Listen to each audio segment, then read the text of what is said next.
इस बीच एक और बड़ी खबर उत्तर प्रदेश की राजधानी लखनऊ से, जहां विधानसभा में आज बजट पर चर्चा होगी।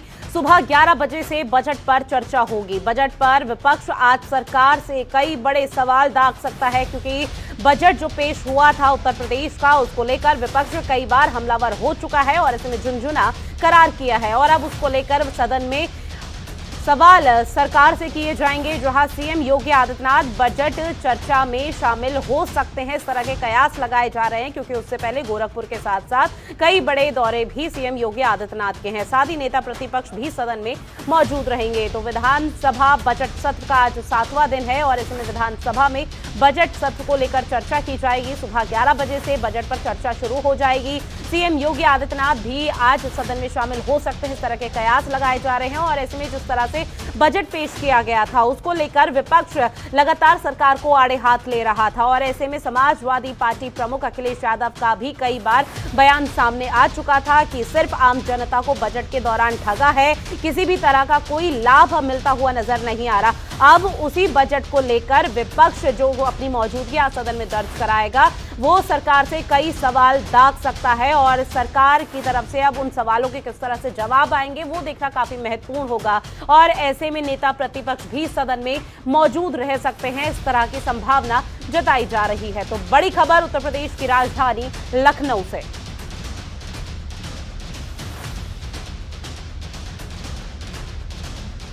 ज्यादा जानकारी के साथ संवाददाता अवनीश हमारे साथ लाइव जुड़ गए हैं। अवनीश, बजट सत्र का आज 7वां दिन है और ऐसे में यहां पर बजट को लेकर चर्चा होगी। हालांकि विपक्ष की तरफ से पहले ही झुनझुना करार कर दिया गया बजट को लेकर, और अब इसमें सरकार से सवाल। तो कितना हंगामेदार आज का बजट सत्र रह सकता है?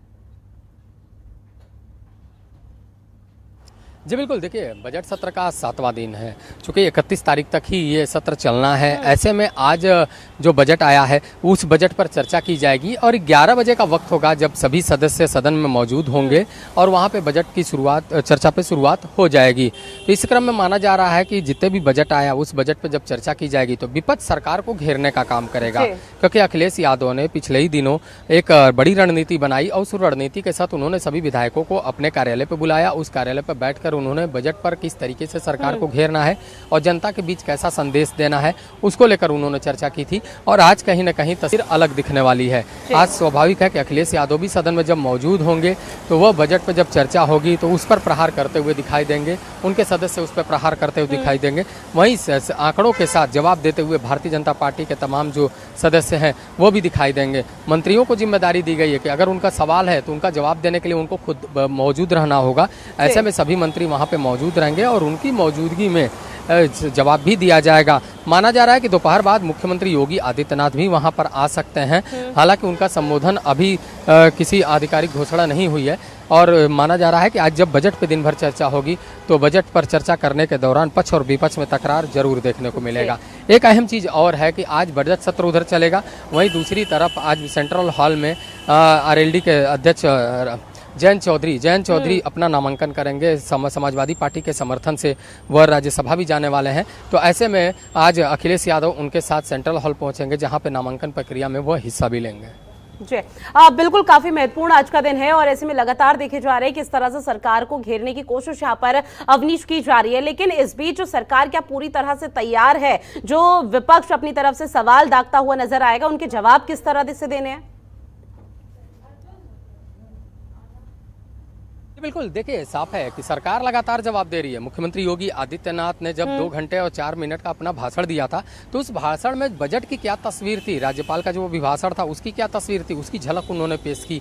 और एक दिन पहले ही की आपकी बात बताऊं कि वहाँ पे भारतीय जनता पार्टी की जो कार्य समिति की बैठक हुई थी उसमें मुख्यमंत्री योगी आदित्यनाथ ने जब संबोधित किया था लोगों को तो साफ कहा कि उन्होंने संकल्प पत्र में 130 वादे किए थे। 130 में से जो 97 वादे हैं वो इस बजट में शामिल किए गए हैं। यानी सरकार कहीं ना कहीं हर वादे को पूरा कर रही है। केंद्र सरकार के 8 साल पूरे हो रहे हैं, जो राज्य सरकार की तमाम योजना उसका प्रचार प्रसार किया जा रहा है, उसके लिए तमाम अभियान चलाया जा रहा है। और उन्होंने नारा भी दे दिया है कि लोकसभा चुनाव में 75 सीटें भारतीय जनता पार्टी जीतने का लक्ष्य रखेगी और इसी लक्ष्य के साथ उन्होंने बजट का भी जिक्र किया कि बजट में पूरी तरह प्रावधान रखा गया है, हर वर्ग का ख्याल रखा गया है, जो पुरानी तमाम परियोजनाएं चल रही हैं उनको आगे कैसे ले जाना है उसका ख्याल रखा गया है। तो पूरी तरह सरकार आश्वस्त है और सरकार का साथ दावा है कि हम जो भी कार्य कर रहे हैं, जो भी योजना बना रहे हैं, वो देश के विकास के लिए, प्रदेश के विकास के लिए, लोगों के विकास के लिए कारगर साबित है। और इसी का नतीजा है कि 37 साल बाद उत्तर प्रदेश में किसी सरकार ने दोबारा सरकार बनाई है और वो बनाने वाली भारतीय जनता पार्टी है। ऐसे में और ज़्यादा भरोसा जीतना होगा। तो सदन में जब चर्चा होगी तो स्वाभाविक सी बात है जो योगी सरकार के मंत्री हैं वो विपक्ष का सवाल का जवाब देते हुए नजर आएंगे, आंकड़ों के साथ देते हुए नजर आएंगे। और पिछले दिनों भी देखने को मिला था कि जब टकरार हुई दोनों पक्ष में तो स्वाभाविक सी बात है कहीं ना कहीं जो आंकड़ेबाजी है वो जरूर देखने को मिली थी। और आज 7वां दिन चुकी है, बजट पे ही चर्चा होनी है, तो स्वाभाविक सी बात है किसी न किसी मुद्दों को लेकर अखिलेश यादव अपने सदस्यों के साथ सरकार को घेरेंगे और सरकार भी उसका जवाब देते हुए दिखाई देगी। लेकिन अवनीश, जिस तरह से विपक्ष बजट को लेकर मुद्दा भुनाने की कोशिश कर रहा है और ऐसे में सदन में तो हंगामेदार होने के आसार ही हैं, लेकिन क्या लग रहा है कि कल 31 मई है और ऐसे में सत्र खत्म हो जाएगा, क्या उसके बाद भी बजट को किसी तरह का कोई मुद्दा बनाया जा सकता है या आम जन के बीच जाकर उनको भी किसी तरह समझाने की कोशिश की जाएगी कि बजट में आप लोगों के लिए कुछ नहीं किया गया विपक्ष की तरफ से? देखिए, विपक्ष सरकार की तमाम जो खामियां हैं उसको उजागर करने का काम करती है। स्वाभाविक सी बात है 31 मई तक ही बजट का सत्र है, तो ऐसे में इस सत्र में जितने भी सवाल जवाब होने हो चुके हैं, आज और कल का दिन शेष रह गया है, तो विपक्ष लगातार सदन में सरकार को घेरने की कोशिश कर रही है। उसी क्रम में देखा जाए तो जब बजट सत्र खत्म हो जाएगा तो विपक्ष की अपनी रणनीति होगी, सरकार की अपनी रणनीति होगी। सरकार तमाम इन बजट के जरिए जो परियोजनाओं को आगे बढ़ाना है, जो तमाम योजनाओं का लाभ लोगों को देना है, उसके बारे में चर्चा करेगी। उसका विभागों को प्रस्ताव जो है उस प्रस्ताव को पास करेगी, कैबिनेट में उसको मंजूरी दी जाएगी, उसका बजट पास किया जाएगा और उसे धरातल पे उतारने का काम किया जाएगा। अगर कोई कमी रहती है तो जरूर विपक्ष उस पर आक्रामक प्रहार कर सकता है।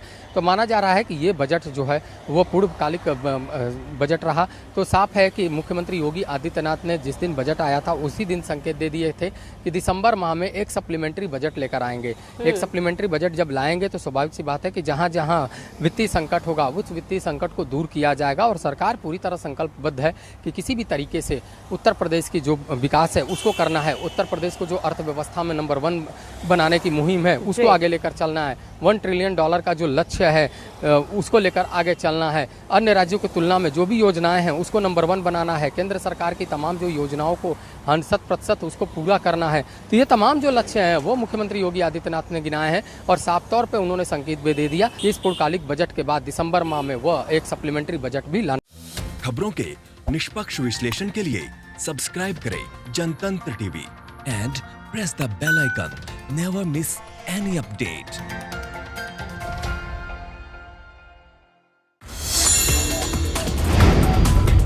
Download the Janatantra TV app, available on Google Play and App Store.